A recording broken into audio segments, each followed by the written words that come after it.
Vamos a comenzar el capítulo 4.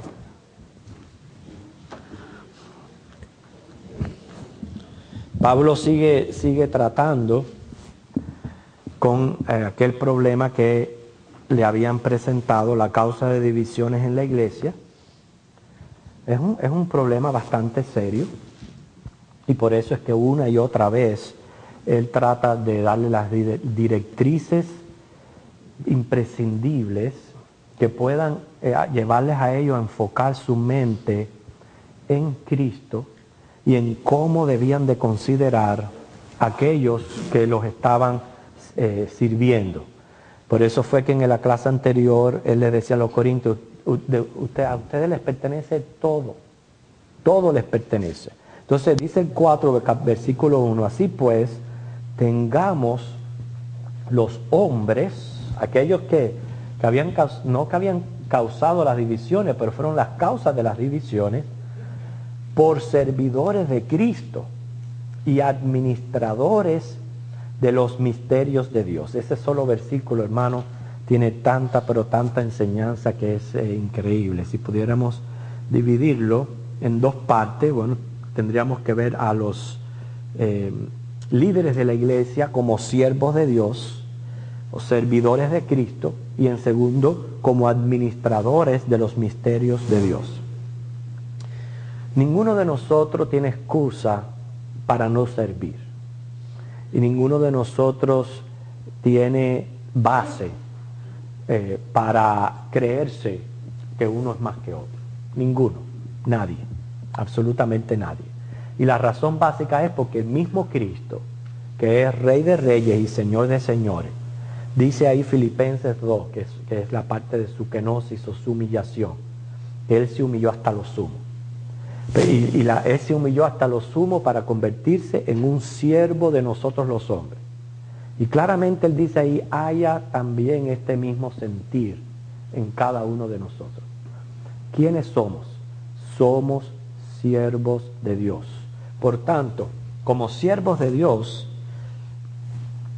tenemos que entonces apreciar cada momento en que el Señor nos permite servirle y verlo como un privilegio.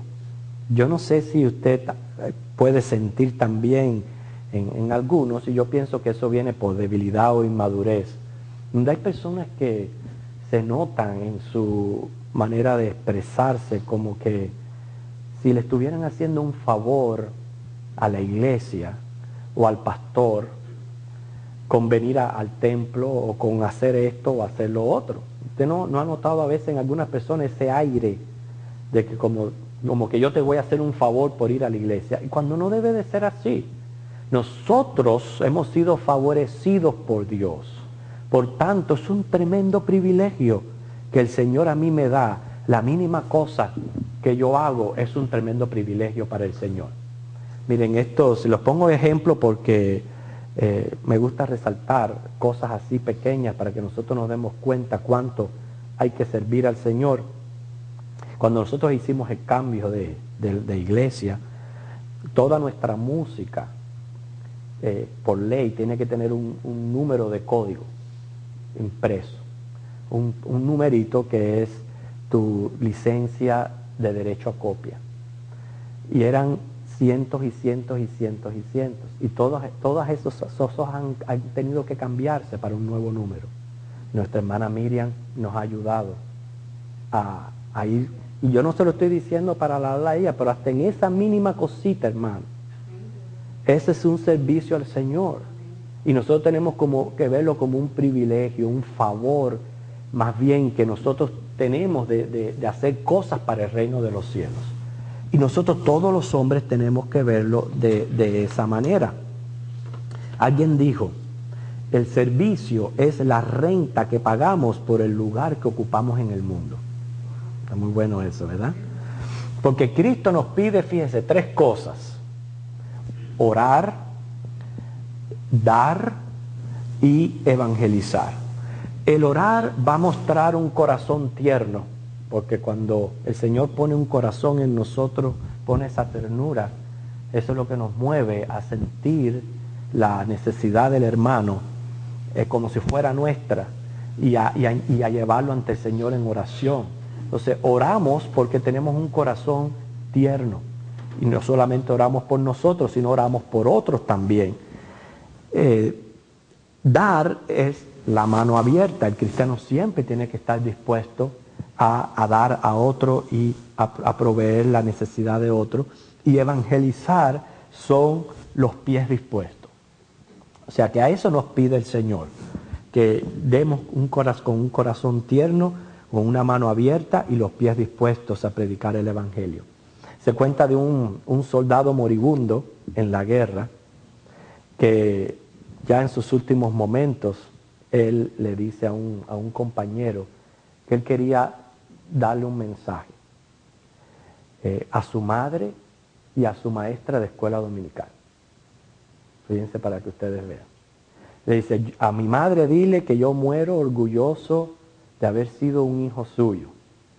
Y a mi maestra dile que muero orgulloso de ser un cristiano fiel. O sea, inclusive las mismas maestras de escuela dominical que están trabajando con los niños pequeños no saben la impresión que están causando en las mentes de estos niños. Ahora no lo vemos, pero un día lo van a cultivar. Y para eso estamos, hermanos, para servirnos, para tratarnos con amor, porque si nos herimos los unos a los otros, lo que hacemos es matarnos. Y no estamos mostrando la naturaleza cristiana al estarnos heriendo en vez de edificarnos unos a otros. Quiere decir, el servicio no es un cargo, sino es más bien un privilegio que tenemos. Más bien tendríamos nosotros que rogar que podamos servir.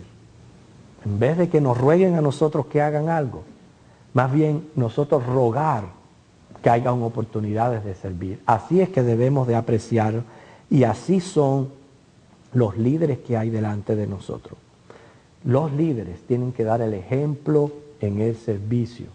Si el Señor nos ha llamado a ser maestro, o a ser ujier, a ser un diácono, a ser un pastor, a lo que el Señor nos haya llamado, aparte de esa responsabilidad que tenemos como cristianos de servir de modelo a otros, bueno, eso es todavía una responsabilidad doble. ¿Por qué? Porque las personas tienen sus ojos puestos en nosotros. ¿Y qué va a pasar? Cuando las personas ponen los ojos en nosotros, podemos o ayudarles o destruirles. Y tenemos que vernos como siervos del Señor. Si nosotros cultivamos una mentalidad de siervo como la que tuvo Cristo, no vamos a tener este tipo de problemas. No va a ocurrir este tipo de problema que ocurrió en Corintios. Porque si ellos hubieran sabido de que Apolo era un siervo del Señor, que Pablo era un siervo del Señor, no se hubieran presentado esos problemas. Hoy día nosotros estamos tratando la carta de Corintios. En la iglesia hubo divisiones. En el primer capítulo lo menciona así bien leve, pero ¿quién sabe los problemas que esas divisiones causaron? ¿Quién sabe? Tienen que haber sido grandes para que Pablo una y otra vez le siguiera recordando a ellos, no podemos seguir a hombres, tenemos que seguir a Cristo. Los hombres son simples siervos y son, en segundo lugar, dice, administradores de los misterios de Dios. Tremenda responsabilidad esa, fíjense, administradores de los misterios de Dios, del Dios Todopoderoso, del Dios Omnisciente, ese Dios que no podemos ver ni oír su voz, pero ya hemos dicho que la naturaleza no lo revela. Ese Dios que se ha manifestado en su palabra, Él nos ha dado sus misterios para que puedan ser administrados. Quiere decir que el Espíritu Santo reparte estos dones para la mutua edificación de la iglesia, y Él ha escogido pastores y maestros no para que muestren su erudición, no para que se enorgullezcan de sus títulos, sus doctorados o todo lo que tengan en la mano. No es para eso. Y yo se lo repito, es muy digno de admirar. Cualquier logro que usted tenga en la vida es digno de admirar porque significó sacrificio. sacrificio. Eso es digno de admirar. Mas sin embargo, tenemos que vernos como administradores de los misterios de Dios. ¿Por qué? Porque si Dios no revelara sus misterios, ¿de qué vamos a ser eruditos? ¿Cómo nos vamos a llamar teólogos o doctores y decir esto y lo otro pensando de que eso ha sido el resultado de tu propia búsqueda? No es así. Es Dios quien revela sus misterios. Ustedes saben que Daniel lo reconoció. Cuando se le presentó el problema grande aquel a Daniel, cuando la estatua de Nabucodonosor, que llamaron a todos los adivinos, y entre ellos estaba en peligro la vida de Daniel, Daniel oró y le rogó a Dios que fuera él quien revelara los misterios. Y cuando Dios se lo reveló, él no olvidó glorificar a Dios y decirle que en verdad él es quien revela los misterios y responde las oraciones. Y ese debe de ser la actitud de estos líderes que lograron que grupos los siguieran porque pensaron de que eran eruditos, pensaron de que eran esto, que eran lo otro. Estos hombres no podían llegar a hacer su trabajo a menos que hayan sido ayudados por el ministerio revelador del Espíritu Santo. Y créanme, hermano, en la palabra hay bastantes misterios. Porque el misterio, el cual en los escritos de Pablo solamente se encuentra 22 veces, es una acción o una dispensación de Dios guardada en secreto, fíjense, hasta la hora precisa y determinada. Hay quienes que no creen en las dispensaciones. Yo creo fielmente en las dispensaciones porque es bíblico. Vamos a buscar 2 versículos bíblicos. Romanos capítulo 16, 25 al 26. Romanos.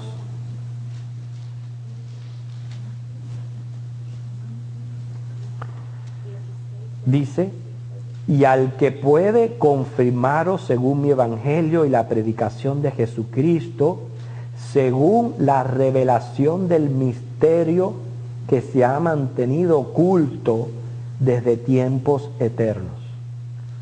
Cuando hablamos de misterios o dispensaciones de Dios, significa que muchas de las cosas, hermanos, que nosotros conocemos hoy, que las tenemos por claras, como es el misterio de la gracia y del evangelio, esas cosas estuvieron ocultas de otros hombres en otras épocas. Y de eso se tratan las dispensaciones. Mire Efesios capítulo 3, versículo 9.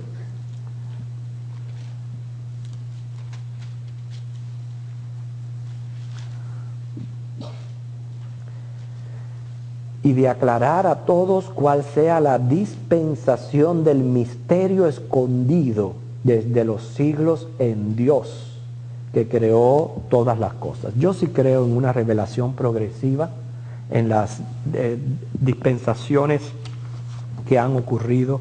Se mencionan por lo menos 7 generales, como primero fue la dispensación edénica, que es la dispensación de la inocencia, que va desde la creación hasta la expulsión del huerto. Esa fue la primera dispensación, desde la creación a la expulsión del huerto. Quiere decir, Adán y Eva tuvieron una relación con Dios, una comunión que después no tuvieron otros hombres, o no ocurrió después.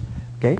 Era una relación perfecta. Eso es una dispensación. Viene la dispensación antediluviana, que es la segunda, que es ya desde la conciencia, desde que el hombre peca, hasta el diluvio. La postdiluviana, que es la tercera dispensación, va desde el gobierno humano, o sea que desde el diluvio, hasta la Torre de Babel. Viene entonces la dispensación patriarcal, que ya viene a ser la dispensación de la promesa, que es desde la Torre de Babel hasta la esclavitud en Egipto. ¿Viste? En cada una de estas semanas. Dispensación, otra palabra para... Dispensación es un tiempo donde Dios está dando o revelando algo de Él. Y esa revelación ha venido a ser progresiva. La palabra es muy fácil. Tú tienes una despensa en la casa. Entonces en la despensa tú vas almacenando contenido.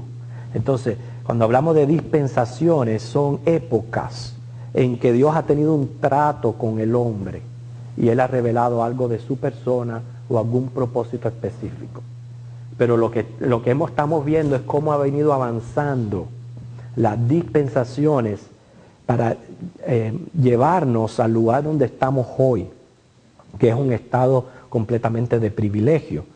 Después de la patriarcal, que ya dijimos que es desde la Torre de Babel hasta la esclavitud, la dispensación de la promesa, viene la legal, que fue la dispensación de la ley, de la esclavitud hasta Jesucristo. Noten eso.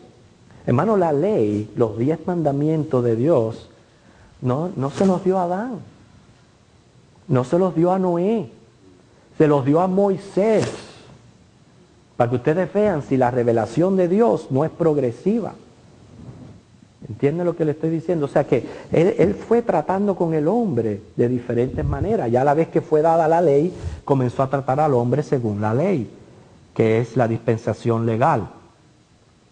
Y esa fue hasta Jesucristo, esa fue la que más tiempo duró, la dispensación de la ley. Luego, en sexto lugar, viene la eclesiástica, que es la dispensación de la gracia, que es la que nos encontramos nosotros hoy, que es desde Jesucristo hasta la segunda venida. Es la dispensación de la gracia. Lo que nosotros, los misterios que han sido revelados a nosotros hoy, no los comprendieron gente en el pasado. Inclusive, la misma idea del reino de los cielos, ese reino como nosotros lo podemos apreciar hoy, que sabemos que va a ser en el paraíso celestial, que podemos tener la revelación de la nueva Jerusalén.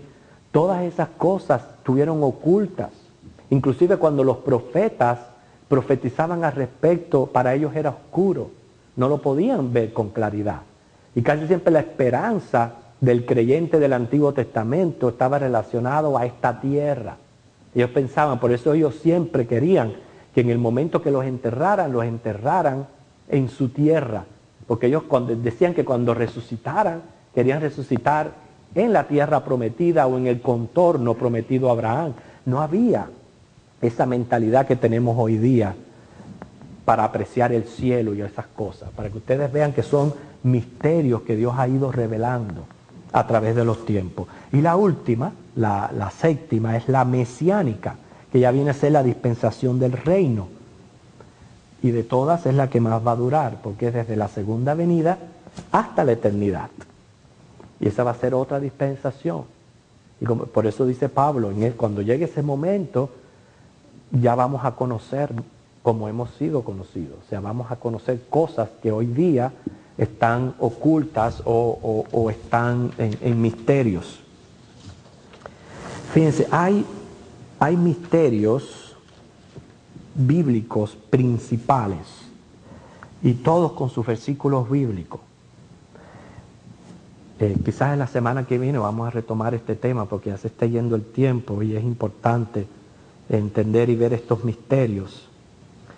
El misterio del reino de los cielos, el misterio de la salvación en Jesucristo, el misterio del Evangelio. Es muy sencillo, el Evangelio es sencillo para predicarlo, pero realmente encierra un tremendo misterio. Así lo dice Efesios 6:19, lo declara un misterio. El misterio de la esperanza de gloria, el de la iglesia, el de la fe, el de la piedad, el del arrebatamiento, el misterio del por qué el endurecimiento de Israel, el de la iniquidad, que tiene que ver con el anticristo, el misterio del juicio de Dios, el misterio de la gran ramera. Fíjense cuántos misterios principales hay.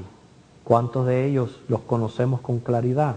Bueno, los siervos de Dios son administradores de estos misterios, son divulgadores de esto. Y para poder divulgarlos, hermanos, usted tiene que buscar y depender del Espíritu Santo de Dios, porque Él es el revelador.